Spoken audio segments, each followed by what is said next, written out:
ఆంధ్రప్రదేశ్లో చంద్రబాబు ఒక పెళ్లి చేయాలనుకున్నారు. ఆయన పురోహితుడి హోదాలో ముహూర్తం కూడా పెట్టేశారు. కానీ పెళ్ళికొడుకు పెళ్ళికూతురు దొరకట్లేదు. దానికోసం ఆయన ఊరంతా తిరిగారు. చాలామంది ముఖం చాటేశారు. దాంతో ఇప్పుడు తన దగ్గర ఉన్న సిబ్బందినే కొంతమందిని పెళ్ళికొడుకులుగా కొంతమంది పెళ్ళికూతురుగా సిద్ధమైపోండి అని ఆదేశాలు ఇచ్చేస్తున్నారు. ఇదెక్కడ సంతా, మాకు పెళ్ళయింది నాయనో, మాకు మరో పెళ్ళేంటంటూ ఆ సిబ్బంది గగ్గోలు పెడుతున్నారు. అబ్బెబ్బే, మీరు ఒప్పుకోవాల్సిందే, పెళ్ళికి ముహూర్తం పెట్టాం, మీరంతా పెళ్లి పీటలు ఎక్కాల్సిందే అంటున్నారు పురోహితుడి స్థాయిలో ఉన్న చంద్రబాబు. ఏంటి పెళ్ళి పురోహితుడు అనుకుంటున్నారా? ఇది ఆంధ్రప్రదేశ్లో P4 పథకం అమలవుతున్న తీరు. అసలు ఆ P4 ఏంటో, ఎవరిని ఉద్దేశిస్తుందో, ఎందుకోసం పెట్టారో దీని మీదే 1,00,000 ప్రశ్నలు, అనేక సందేహాలు. అలాంటి P4 పథకానికి బంగారు కుటుంబాలని ఎంపిక చేసి, అంటే పేదల్ని ఎంపిక చేసి, ఆ పేదల ఉద్ధరణ కోసం డబ్బులున్నటువంటి మార్గదర్శుల్ని సిద్ధం చేస్తాం. ఇది ప్రభుత్వం చెప్పిన మాట. 3 నెలలుగా ఈ P4 చుట్టూ చంద్రబాబు పదే రివ్యూలు, ఇతర ఏర్పాట్లు, ఆ P4 పథకం మళ్ళీ ఒక ప్రారంభోత్సవం, ఇలాంటివన్నీ చాలా నడిపారు. కానీ తీరా చూస్తే బంగారు కుటుంబాలు సిద్ధమయ్యాయి, కానీ మార్గదర్శులు ఎవరూ ముందుకు రావట్లా.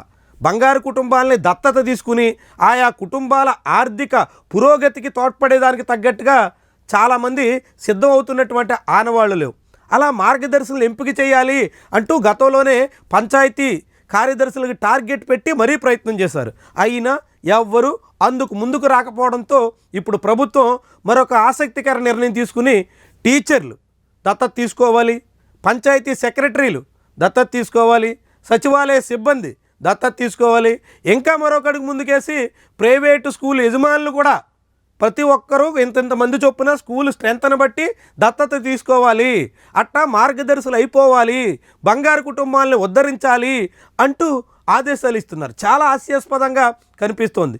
ముహూర్తం పెట్టాం కాబట్టి, ముహూర్తానికి మార్గదర్శులు దొరకలేదు కాబట్టి ఆగస్టు 15 నాటికి మీరంతా మార్గదర్శులు అయిపోండి అంటూ ప్రభుత్వ శాఖల్లోని సిబ్బంది మీద ఒత్తిడి తెస్తున్నటువంటి వైను చాలా విచిత్రంగా, విస్మయకరంగా చంద్రబాబు తీరు చెబుతోంది. దీన్ని ఏమనాలి అసలు?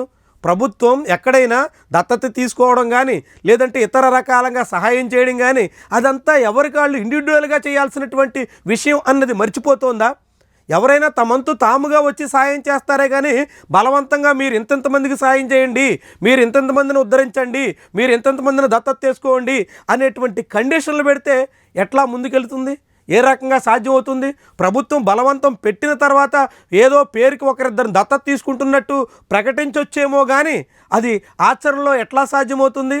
ఆంధ్రప్రదేశ్లో, దేశంలో చాలా అనుభవం ఉంది. గతంలో గ్రామాలను దత్తత తీసుకుంటున్నట్టు, జిల్లాలని దత్తత తీసుకుంటున్నట్టు చాలామంది ప్రకటించారు. స్వయంగా ఇదే ముఖ్యమంత్రి చంద్రబాబు నాయుడు అరకు పక్కనే ఉన్నటువంటి పెదలబుడు అనే గ్రామాన్ని దత్తత తీసుకున్నట్టు ప్రకటించారు. ఇప్పటికే ఆ గ్రామం ఎక్కడ వేసిన గొంగళే అక్కడే అన్నట్టుగా ఉంది. మరి దత్తత తీసుకుని చంద్రబాబు ఏం ఉద్ధరించినట్టు? ఇట్లాంటి సమస్యలే మళ్ళీ భవిష్యత్తులో ఈ P4 పథకంలో కూడా రాబోతున్నాయి. అయినా కానీ చంద్రబాబు తాను అనుకున్నాను కాబట్టి, అనుకున్నట్టుగా అనుకున్న తేదీకి జరగాలి కాబట్టి మీరందరూ రావాల్సిందే, 3 వేసేదానికి పీటలు ఎక్కాల్సిందే, అందుకు తగ్గట్టుగా మార్గదర్శులుగా మీరు రూపాంతరం చెందాల్సిందే అన్నట్టుగా ఒత్తిడి పెడుతున్నటువంటి వైనం ఇప్పుడు అనేక రకాలుగా దుమారం రేపుతోంది.